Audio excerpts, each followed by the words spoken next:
ఆహా ఏమి రుచి. ఆహా ఏమి రుచి. సో ప్రతిసారిలాగే ఈసారి కూడా ఒక సరికొత్త రెసిపీతో మళ్ళీ మీ ముందుకు వచ్చింది ఆహా ఏమి రుచి. సో ఈరోజు మన గెస్ట్ ఎవరు, తను ఏ రెసిపీ చేయబోతున్నారో ఒకసారి చూసేద్దాం. ఫస్ట్ మనం తనకి వెల్కమ్ చెప్పేద్దాం. వెల్కమ్ అండి. థ్యాంక్స్ మాలవిక, మళ్ళీ పిలిచినందుకు. ఓకే, లాస్ట్ టైం మంచి స్వీట్ చేసి చూపించారు మాకు. సో ఈసారి ఏం స్పెషల్ చేయబోతున్నారు? నేను ఈసారి వెజిటేబుల్ కట్లెట్ చేద్దాం అనుకుంటున్నాను. Vegetable cutlet. ఓకే, అప్పుడు స్వీట్ ఇప్పుడు స్నాక్. అవునమ్మా. ఓకే, రెడీ చేద్దామా? స్టార్ట్ చేద్దామా? ఓకే, కావాల్సిన పదార్థాలు ఒకసారి చూసేయండి. వెజిటేబుల్ కట్లెట్కి కావాల్సిన పదార్థాలు: ఆలు, క్యారెట్, బీన్స్, పచ్చి బఠానీ, ఉప్పు, జీలకర్ర పొడి, పసుపు, కారం, చాట్ మసాలా, బ్రెడ్ క్రమ్స్, ధనియాల పొడి, కొత్తిమీర, పుదీనా, గరం మసాలా, అల్లం పచ్చిమిర్చి పేస్ట్. స్టార్ట్ చేద్దామా రెసిపీ? ఫస్ట్ ఏం చేయాలి? ఫస్ట్ ఒక ప్యాన్ పెట్టేసుకోవాలి. ఓకే, ఆయిల్ వేస్తారా? ఆయిల్ వేస్తా. ఎక్కువ అక్కర్లేదమ్మా, ఒక 2 స్పూన్లు వేసుకుంటే చాలు. ఓకే, ఇప్పుడు అవన్నీ ఫ్రై చేసుకోవాలా? ఇవి ఈ వెజిటేబుల్స్ ఇవి పచ్చిగా ఉన్నాయి కదా, దీన్ని ఫ్రై చేయాలి. ఓకే, క్యారెట్, బీన్స్ మీరు కట్ చేసి పెట్టుకున్నా సన్నగా కట్ చేసుకోవాలి. ఒక్కొక్కసారి క్యారెట్ తురుముకున్నా పర్వాలేదు. నేనైతే కట్ చేశాను. అంత సన్నగా కట్ చేయడానికి టైం పడుతుంది కాబట్టి తురుముకోవడం బెస్ట్. ఓకే, ఎక్కువ చేసుకోవాలంటే తురుముకోవాల్సిందే. అదే, అవును.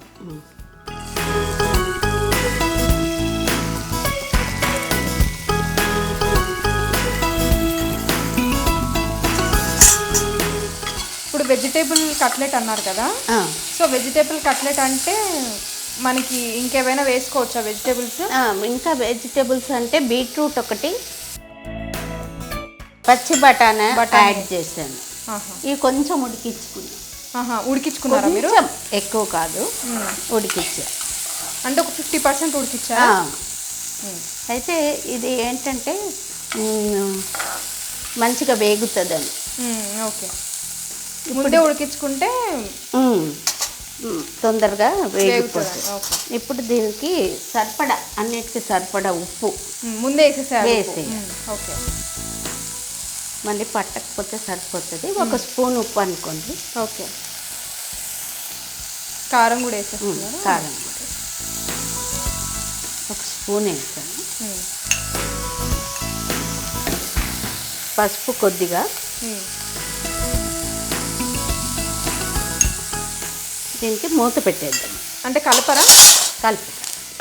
కొద్దిగా మగ్గుతోంది కదా, కలపక ముందే మూత పెట్టేయచ్చు. అంటే మగ్గాలి, అది మగ్గాలి. అంటే దాని నీళ్లు ఆవిరి అయిపోతుంటది, మూత తొందరగా పెట్టేయాలని, లేట్ చేయకుండా అన్ని వేసేసి.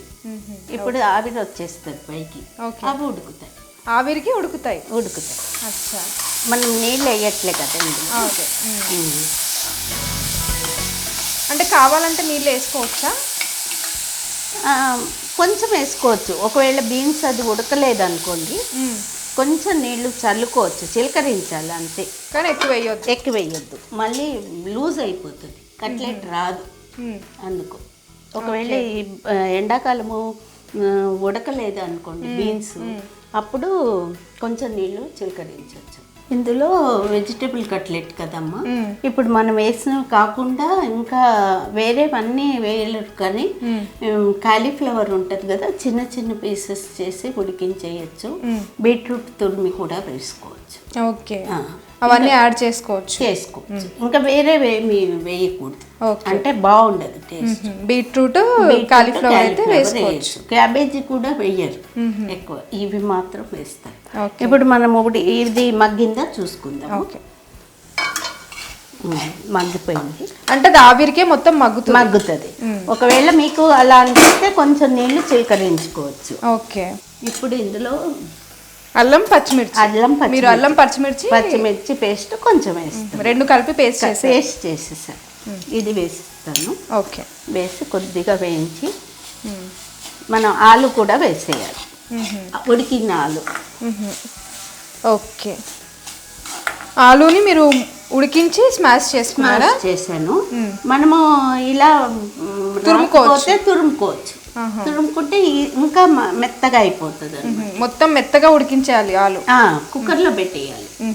కుక్కర్లో పెట్టేస్తే మెత్తగా మనము ఏదన్నా పప్పు ఏదో పెట్టినప్పుడు ఒక ప్లేట్లో ఆలు సగం సగం కట్ చేసి పెట్టేసినా ఉడికిపోతాయి. చల్లారక పొట్టు తీసి ఇలా తురుముకోవాలి. ఓకే, దీన్ని వేసేస్తున్నాయి.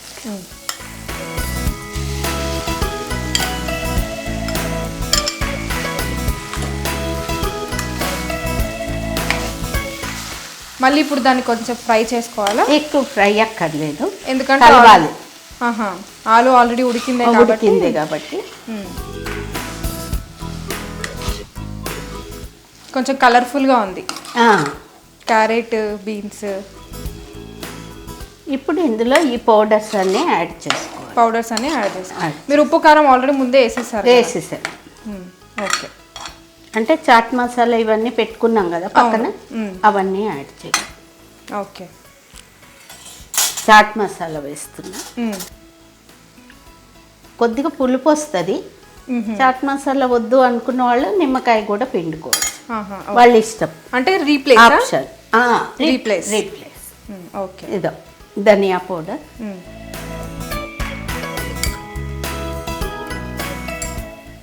జీరా పౌడర్, గరం మసాలా పౌడర్.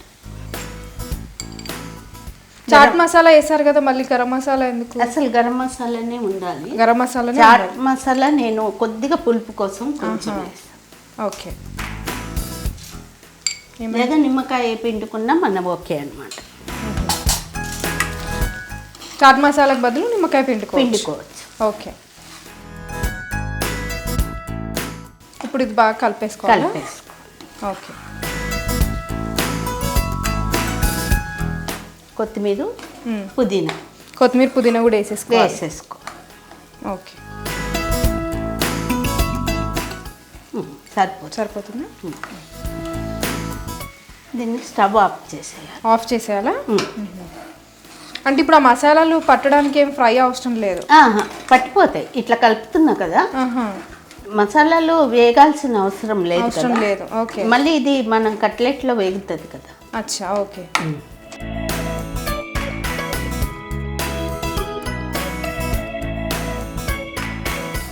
ఇది రెడీ అయిపోయిందమ్మా కర్రీ.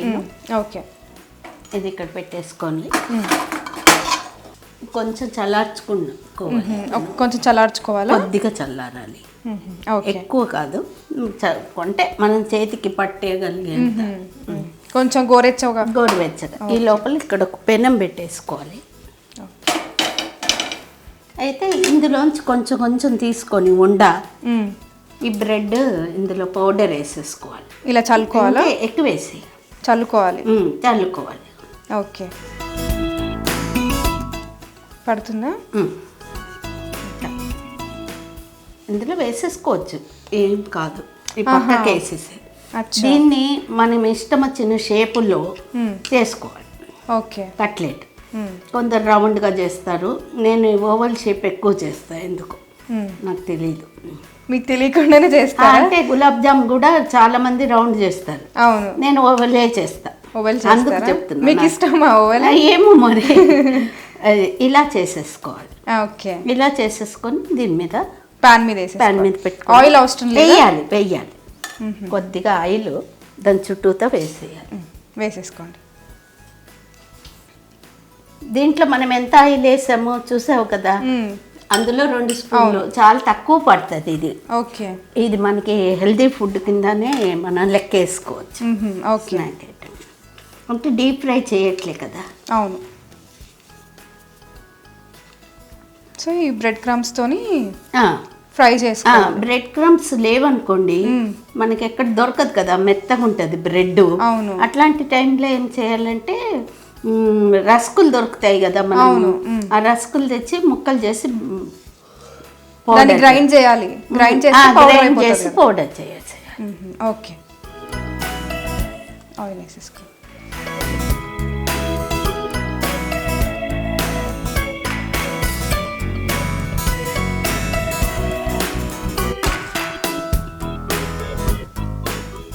మీరు చదివిన బుక్స్లో ఒక మంచి బుక్ గురించి చెప్పండి, మీకు నచ్చిన బుక్.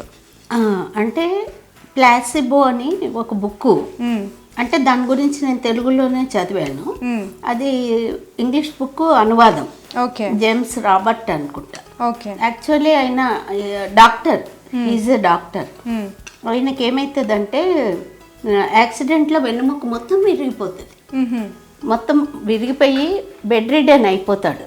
బెడ్ రిడన్ అయిపోతే డాక్టర్స్ ఏం చెప్తారంటే, నీకు ఆపరేషన్ చేసినా నువ్వు నడవలేవు, లైఫ్ లాంగ్ నువ్వు బెడ్ మీద ఉండాల్సిందే అని చెప్తారు. ఓకే. చెప్పినప్పుడు ఈయన వాళ్ళ ఫ్రెండ్ సలహా తీసుకొని ఇంటికి వచ్చేస్తాడు. ఇంటికి వచ్చేసి రోజు విజువలైజ్ చేసుకుంటుంటాడు, నన్ను బాగైపోయాను, నడుస్తున్నాను, అలాగా చేసుకుంటుంటాడు. అలా చేసినప్పుడు ఒకరోజు టక్కని శబ్దం వచ్చి వెన్నుముక్క అంతా అతుక్కుపోతుంది. ఆయన లేచి మెల్లమెల్లగా నడుస్తాడు రూమ్లో. కొన్ని రోజులకి బయటకు వెళ్ళిపోతాడు, పరిగెత్తుతుంటాడు కూడా. అంటే మన సంకల్ప శక్తి ఎంత గొప్పది అనేది ఆ బుక్ ద్వారా మనము తెలుసుకోవచ్చు. పత్రిజీ తనదొక్కటే కాదు కదా, అన్ని పుస్తకాలు చదవండి, అందరి దగ్గర నేర్చుకోండి అని చెప్తారు. అది ఎంత కరెక్ట్ అనిపిస్తుంది నాకు.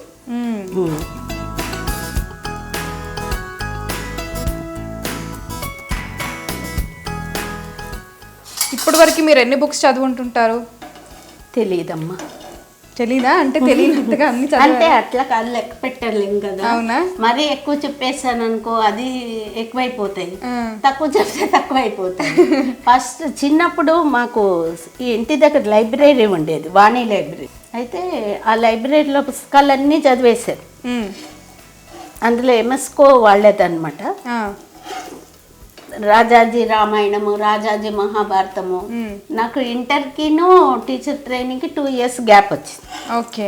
అప్పుడు మొత్తం లైబ్రరీకి వెళ్ళడం, బుక్స్ తెచ్చుకోవడం. ఎదనపూడి సులోచనారాణి, కోడూరి కౌసల్యాదేవి, ద్వివేదుల విశాలాక్షి, గంటి Venkataramana, she is my friend, colleague గంటి వెంకటరమణ. అలా అన్ని పుస్తకాలు చదివా. ఎండమూరి అందులో కనీసం ఒక 400-500 ఉండొచ్చు. తర్వాత ఇందులోకి వచ్చాక అవి కాక నావెల్స్ వేరే చదివాను. ఎంతవరకు చదువుకున్నారు మీరు? నేను BA BEd చేశాను. ఓహో. నేను యాక్చువల్గా ఇంటర్ తర్వాత టీచింగ్ ప్రొఫెషన్కి వెళ్ళిపోయాను. TTC అనమాట. అది మీకు బాగా ఇంట్రెస్టా టీచింగ్ అనేది? ఇంకా అప్పుడు ఆప్షన్ లేదు, టీచర్ ట్రైనింగ్ వచ్చింది, అందుకు చేరిపోయా. కానీ ఆ లైన్ నాకు చాలా సూటబుల్ అని తర్వాత తెలిసింది. ఎప్పుడు పిల్లలతో ఉంటాం కదా, అవును, ఎప్పుడు యంగ్గానే ఫీల్ అవుతాం. అది ఎప్పుడు 15, 16, 18 ఏళ్ళ పిల్లల దాకా, 10th కదా, అంతకన్నా పెద్ద పిల్లలు ఉండరు. ఎప్పుడు చుట్టూ తిరుగుతుంటారు. ఎప్పుడు మనకి ఒక ప్రతి ఇయర్ ప్రతి పిల్లల నుంచి నేర్చుకుంటాం మనం. అది ప్రతి ఒక్కరి నుంచి ఏదో కొత్తగా నేర్చుకుంటూనే ఉంటాం. వాళ్ళు చెప్తుంటారు టీచర్ ఇట్లా అయింది అట్లా అయింది అని. అది కూడా మనకు ఒక నాలెడ్జ్, లెర్నింగ్. ఓకే. మీ స్టూడెంట్స్కి నేర్పించే వాళ్ళ ఈ ధ్యానం? మాధవి నా స్టూడెంటే, మన పిరమిడ్ మాస్టర్ మాధవి. ప్రస్తుతం కడతాల్లో కూడా ఉంటుంది కదా సెక్యూరిటీ, తను నా స్టూడెంట్. ఓకే. 10 years నుంచి తను నాకు తెలుసు.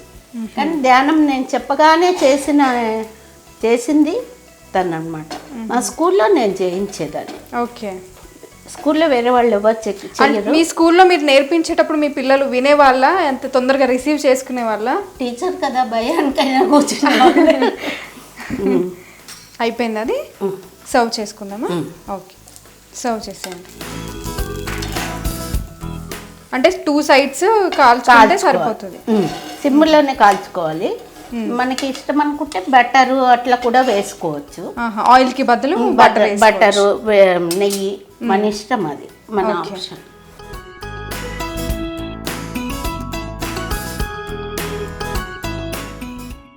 మీకోసం ఒక చిట్కా. ధ్యానము సరిగ్గా కుదరలేదు అనుకున్నప్పుడు, మనం బయటికి వెళ్ళినప్పుడు, ఏవైనా అనుకునే పరిస్థితులు జరిగినప్పుడు, ఇంటికి వచ్చాక గోరువెచ్చని నీళ్ళలో ఒక పిడికెడు గళ్ళ ఉప్పు వేసుకొని, అంటే రాళ్ళ ఉప్పు, మామూలు సన్న ఉప్పు కాదు, అయోడైజ్డ్ ఉప్పు వాడకూడదు. అది వేసుకొని స్నానం చేస్తే మనం చాలా రిలాక్స్ అవుతాము. తర్వాత ధ్యానం చేస్తే బాగా కుదురుతుంది. మీరు ఎన్ని ఇయర్స్ అవుతుంది ధ్యానంలోకి వచ్చి? నేను 21 ఇయర్స్ అయిందమ్మా. 21 ఇయర్స్ అవుతుందా? ఇప్పుడు మీ పిల్లలు అందరూ చేస్తారా ధ్యానం? మా చిన్నబ్బాయి, చిన్న కోడలు చేస్తారు. పెద్ద కోడలు కూడా చేస్తుంది. మా పెద్ద అబ్బాయి కూడా చెప్పడు కానీ వాడు చేస్తాడని నాకు డౌట్. ఎందుకంటే వాడికి చాలా థర్డ్ ఐ విజన్స్ ఉంటాయి. ఓకే. మీరు అన్ని మంచిగా వంటలు చేసి పెడుతుంటారా మీ పిల్లలకి? చేస్తాను, నాకు ఇష్టం చేయడం. ఇష్టమా వంట చేయడం? చిన్నప్పుడు మా అమ్మ ఊరు ఎక్కడికన్నా పోతే, అంటే మా ఊరు హైదరాబాదే, పొద్దున్న సాయంత్రం వచ్చే లోపల నేను ఎక్స్పెరిమెంట్లు చేసి పెట్టేదాన్ని. అంటే కొత్తవి ట్రై చేసేవాళ్ళ? కొత్తగా కాదు కానీ అవే వంటలు నేర్చుకోవడానికి. అచ్చా. ఒకరోజు మెత్తగా అయిపోయేది అన్నము, నిన్న ఎవరు వండమన్నారు అనేది మా అమ్మ వచ్చి. అప్పుడు 9th క్లాస్ నేను. అంతా హైదరాబాద్ జరిగిందా మీ అంతా? మొత్తం హైదరాబాద్. ఓకే. తొందరగా అయిపోతుంది కదా రెసిపీ, రెడీ చేసుకోవడమే లేదు. అవును, ఈవినింగ్ బాగుంటుంది స్నాక్స్. పొద్దున్న మనమే ఆలు అవన్నీ ఉడికించేసుకొని ఇవన్నీ రెడీ చేసేసుకుంటే, వెజిటేబుల్స్ కట్ చేసి పెట్టుకుంటే, పిల్లలు వచ్చారు ఎవరన్నా వస్తున్నారు, గబగబా ఇది రెడీ, ఇది కూడా రెడీ చేసి పెట్టేసుకోవచ్చు, వేడి లేకున్నా పర్వాలేదు. మళ్ళీ ఇది మనం స్టోర్ చేసుకోవచ్చా? ఫ్రిడ్జ్ లో పెట్టుకొని ఒక 1 డే అలా పెట్టుకోవచ్చు. మనం ఎక్కువ తినం కదా. అవును. అయిపోయిందా? ఆఫ్ చేసేయండి. ఇది ఆల్రెడీ కుక్డ్ కదమ్మా, ఎక్కువసేపు పట్టదు.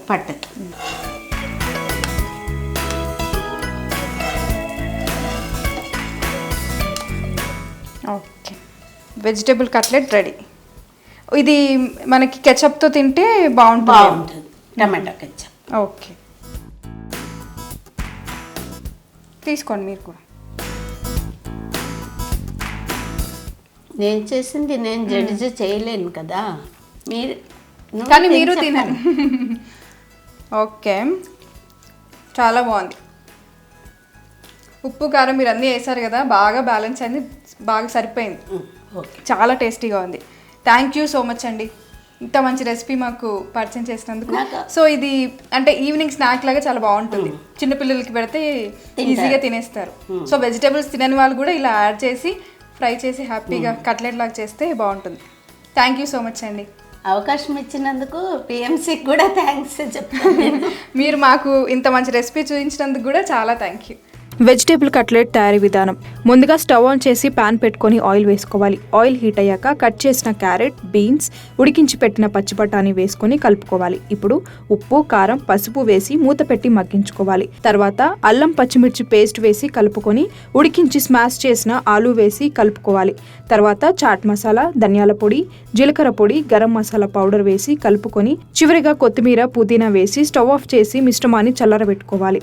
ఆ తర్వాత మళ్ళీ స్టవ్ ఆన్ చేసి పాన్ పెట్టుకొని చల్లారిన మిశ్రమాన్ని బ్రెడ్ క్రమ్స్ చల్లుతూ నచ్చిన షేప్లో చేసుకొని పాన్ మీద 2 వైపులా వేయించుకొని సర్వ్ చేసుకుంటే వెజిటేబుల్ కట్లెట్ రెడీ. సో చూసారు కదా ఇవాళ ఎపిసోడ్లో వెజిటేబుల్ కట్లెట్ చాలా టేస్టీగా ఉందండి. మీరు ఖచ్చితంగా ఇంట్లో ట్రై చేయండి. చిన్నపిల్లలకు ఈవినింగ్ స్కూల్ నుంచి రాగానే అలా సింపుల్ స్నాక్గా చాలా బాగుంటుంది, చాలా ఇష్టంగా తింటారు కూడా. సో ఖచ్చితంగా మీరు ఇంట్లో ట్రై చేయండి. సో చూసారు కదా ఇవాళ ఎపిసోడ్. మరో ఇంకో మంచి రెసిపీతో మళ్ళీ కలుద్దాం. అప్పటి వరకు చూస్తున్నానండి PMC ఛానల్. నమస్తే.